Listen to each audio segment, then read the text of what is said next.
જૈન સમાજના લોકોને 100% મતદાન કરવા માટે હાકલ કરવામાં આવી છે। 100% મતદાન જાગૃતિ માટેનું સંમેલન યોજવામાં આવ્યું હતું। વડોદરા શહેરમાં હવે જ્યારે સ્થાનિક સ્વરાજ્યની ચૂંટણીને ગણતરીના દિવસો બાકી રહ્યા છે તેવામાં જે જૈન સંમેલન મળ્યું તેમાં તમામ લોકોને 100% મતદાન કરવા માટે હાકલ કરવામાં આવી છે। આજના સંમેલનમાં જૈન ઉમેદવાર મધુબેન જૈન, અજીત દધીચ, મયુર ચોવટિયા અને શ્વેતાબેન માછી સહિતના વોર્ડ નંબર 4ના ઉમેદવારો હાજર રહ્યા। આ સંમેલનને યુનિવર્સિટીના પૂર્વ સેનેટ અને સિન્ડિકેટ સભ્ય તથા જાણીતા જૈન અગ્રણી દીપક શાહે સંબોધન કર્યું। જૈન સમાજના 2 ઉમેદવાર મધુબેન અને રિષભ કામદારને ટિકિટ આપવા બદલ શહેર પ્રમુખનો આભાર માન્યો। ત્યારબાદ વિશેષ પધારેલા ભાજપના શહેર અધ્યક્ષ ડોક્ટર જયપ્રકાશ સોનીએ ભાજપ હંમેશા જૈન સમાજ સાથે રહ્યું છે અને રહેશે તેમ ભારપૂર્વક જણાવ્યું।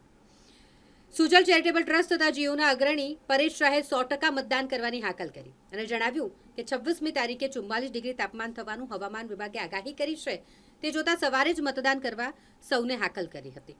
સમસ્ત જૈન સંઘના પૂર્વ પ્રમુખ પ્રકાશ શેઠે સવારે 6:58 નવકારસી આવે એટલે નવકારસી કરી તુરંત મતદાન કરવા હાકલ કરી અને ત્યારબાદ ઉમેદવારોએ પણ મતદાન કરી ભાજપને વિજયી બનાવવા અપીલ કરી। શહેરના પૂર્વ મેયર અને સ્ટેન્ડિંગ કમિટીના ચેરમેન ડોક્ટર જીગીસાબેન શેઠ તથા પૂર્વ કોર્પોરેટર રાખીબેન શાહ ઉમેદવારને જીતાડી લાવવા ખાતરી આપી અને આજના સંમેલનને પ્રશાંત શાહ, ઋષભ પાનપરિયા તથા મોન્ટુ શાહે સંચાલન કર્યું। જુદા જુદા સંઘના પધારેલા આગેવાનો પરેશ શાહ, પરેશ પરીખ, પરેશ કોઠારી, સમસ્તના નીરજ જૈન સહિતનાઓએ ડોક્ટર જયપ્રકાશ સોનીનું અષ્ટમંગલ અને ખેસ ઉઢાડી સ્વાગત કર્યું હતું। દર્શક મિત્રો, સ્પાર્ક ટુડે ન્યૂઝમાં આપનું હાર્દિક સ્વાગત છે।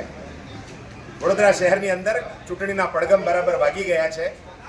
26મી તારીખે મતદાન છે અને આજે જૈન સમાજ દ્વારા એક સરસ મજાનો ચૂંટણીની અવેરનેસ, લોકોએ મતદાન શું કામ કરવું જોઈએ એવો જાગૃતિ માટેનો કાર્યક્રમ જૈન સમાજ દ્વારા રાખવામાં આવ્યો હતો।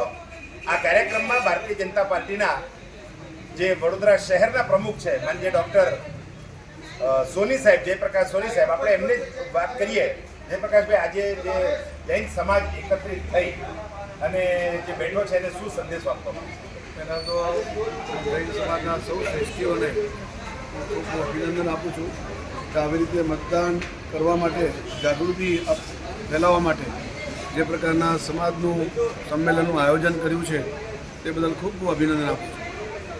આવનારા દિવસોમાં જ્યારે સ્થાનિક સ્વરાજ સંસ્થાની ચૂંટણીઓનું મતદાન છે 26 તારીખે, ત્યારે આપણે સૌ લોકશાહીને મજબૂત કરવા માટે, કારણ કે ભારતની લોકશાહી સૌથી મોટી લોકશાહી દુનિયામાં છે અને એને જે મજબૂત બનાવવી હોય તો ભારતના નાગરિકોએ બનાવી છે। તો એક ભારતના નાગરિક તરીકે હું જૈન સમાજના સૌ શ્રેષ્ઠીઓને, માતાઓ, બહેનોને સૌને અપીલ કરું છું કે આપણે પણ એ દિવસે સૌથી વધારે ભારી માત્રામાં મતદાન કરીએ, 100% મતદાન કરીએ। આપણે તો કરીએ પણ આપણા સગાવાલા, મિત્રવર્તુળ, આજુબાજુ સૌને તે દિવસે મતદાન કરાવીને આપણી લોકશાહીને મજબૂત બનાવીએ। જૈન સમાજ દ્વારા જયપ્રકાશભાઈ સોનીનો આભાર એટલા માટે માનવામાં આવ્યો કે જૈન સમાજના 2 ઉમેદવાર ભારતીય જનતા પાર્ટીએ મૂક્યા છે। એક જે મધુબેન શાહ, જે અત્યારે જૈન, અને ઋષભ કામદાર, એટલે ભારતીય જનતા પાર્ટીએ જૈન સમાજનું પ્રતિનિધિત્વ રાખ્યું છે એટલે એમનું પણ બહુમાન આજે કરવામાં આવ્યું। નમસ્કાર દર્શક મિત્રો, સ્પાર્ક ટુડે ન્યૂઝમાં આપનું હાર્દિક સ્વાગત છે।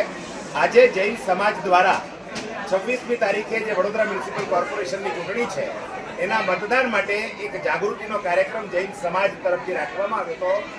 ભારતીય જનતા પાર્ટીના 4 ઉમેદવાર આપણી પાસે છે। અજીતભાઈ દધીચ છે, જે મધુબેન છે, શ્વેતાબેન છે અને ચોવટિયાજી છે। આ 4 ઉમેદવારો ભારતીય જનતા પાર્ટીએ પસંદ કર્યા છે। એમનું સ્વાગત સન્માન સમારોહ કરવા માટે વડોદરા શહેરના જૈનો અહીંયા ભેગા થયા હતા। આપણે અજીતભાઈને પૂછીએ, જૈન સમાજ ભારતીય જનતા પાર્ટીમાં વિશ્વાસ મૂકીને ચાલે છે, તો જૈન સમાજને શું સંદેશો આજે આપવા માંગો?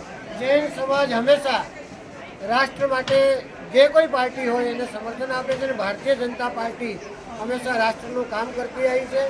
જૈન સમાજે અત્યારે મંચ ઉપરથી એવું કીધું છે વડોદરા શહેરની અંદર 76 કમળ ભારતીય જનતા પાર્ટીને આપવા માટે જૈન સમાજ કટિબદ્ધ છે।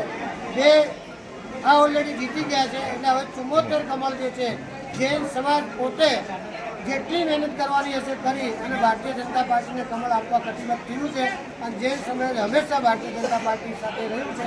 અમને પણ પૂર્ણ વિશ્વાસ છે કે જૈન સમાજ અમને પણ જંગી બહુમતીથી અમારા વોર્ડમાં ચૂંટણી લાવશે। બોલો જીને શાસન।